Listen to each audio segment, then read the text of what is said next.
नमस्कार दोस्तों, आज मैं श्रवण करवाने जा रही हूँ शनिदेव क्यों रहना चाहते हैं महाबली हनुमान जी के शरीर में 7100 साल तक। चैनल को सब्सक्राइब नहीं किया तो सब्सक्राइब करें, लाइक करें, शेयर करें, बेल बटन अवश्य दबाएं। आपका यह प्रयास हमारे लिए बहुत ही महत्व रखता है। एक बार पवन सुत हनुमान जी अपने आराध्य देव भगवान श्री राम को स्मरण कर रहे थे।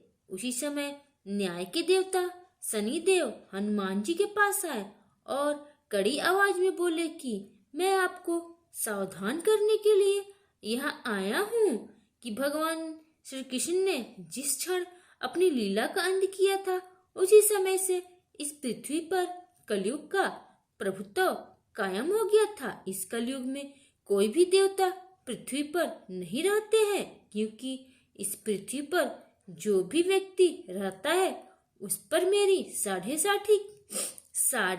साती की दशा अवश्य ही प्रभावी रहती है। शनिदेव ने हनुमान से धमकी भरे स्वर में कहा कि मेरी यह साढ़े साती की दशा आप पर भी प्रभावी हो जाएगी। शनिदेव की इस बात सुनकर हनुमान जी ने उनसे श्री राम की महानता का बखान करते हुए कहा कि जो भी प्राणी या देवता भगवान श्री राम के चरणों में अपनी शरण लेते हैं, उन पर काल का भी प्रभाव नहीं होता।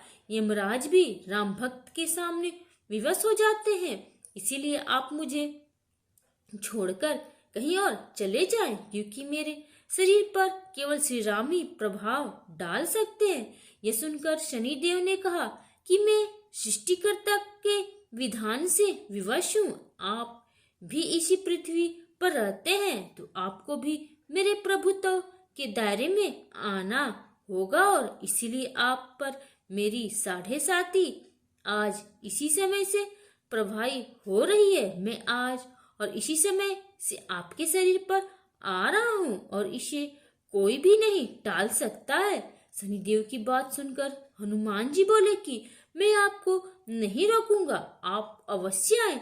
और शनिदेव हनुमान जी के मस्तक पर जाकर बैठ गए। हनुमान जी के मस्तक में इससे खुजली होने लगी और हनुमान जी ने अपनी उस खुजली को मिटाने के लिए बड़ा सा पर्वत उठाकर अपने सिर पर रख लिया।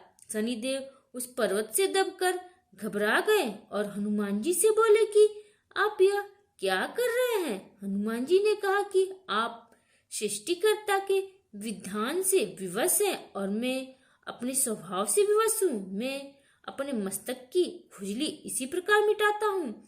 आप अपना काम करते रहे, मैं बांधक नहीं बनूंगा, पर मैं भी अपना काम करता रहूंगा। यह बोलकर हनुमान जी ने एक और बड़ा सा पर्वत अपने मस्तक पर रख लिया। पर्वतों से दबे हुए शनिदेव अब पूरी तरह से चिंतित हो गए थे। उन्होंने हनुमान जी से दबे हुए शनिदेव अब पूरी तरह से चिंतित हो गए थे। उन्होंने हनुमान जी से निवेदन किया कि आप इन पर्वतों को नीचे उतारे।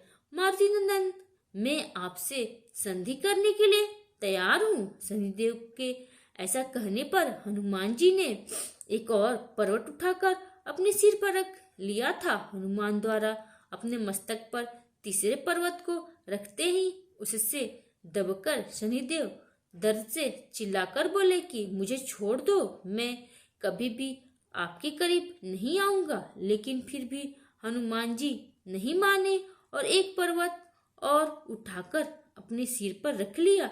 जब शनिदेव से सहन नहीं हुआ तो हनुमान जी से विनती करने लगे और कहने लगे कि मुझे माफ करे और अब भक्त करे। हनुमान में आप तो जी हाँ, ऐसा कहा जाता है कि यदि किसी जातक पर शनि की साढ़े साती ढैया आदि हो तो उसे शनि की पूजा आराधना करने से पूर्व हनुमान जी की पूजा आराधना करनी चाहिए। यदि शनिदेव की पूजा से पूर्व उनके समक्ष हनुमान चालीसा पढ़े जाए तो शनिदेव की वक्री दृष्टि दशा मार्गी दशा हो जाती है। कहा जाता है कि कलयुग में शनिदेव के प्रकोप से बचाने के लिए उन्हीं के द्वारा यह मार्ग दिखाया गया था। शनिदेव और हनुमान मित्र रहे हैं। एक घटना के अनुसार शनिदेव को हनुमान जी से सरसों का तेल लगा कर स्वस्थ कर दिया था। तभी से यह परंपरा बनी कि शनिदेव को सरसों तेल का चढ़ाया जाने लगा और साथ ही शनिदेव अपने स्वास्थ्य लाभ को पाकर इतने प्रसन्न हुए कि उन्होंने यह भी कहा कि कलयुग में मेरी आराधना पूजा से पूर्व जो मेरे सखा हनुमान जी की पूजा करेगा उससे मैं कभी कुपित नहीं रहूंगा।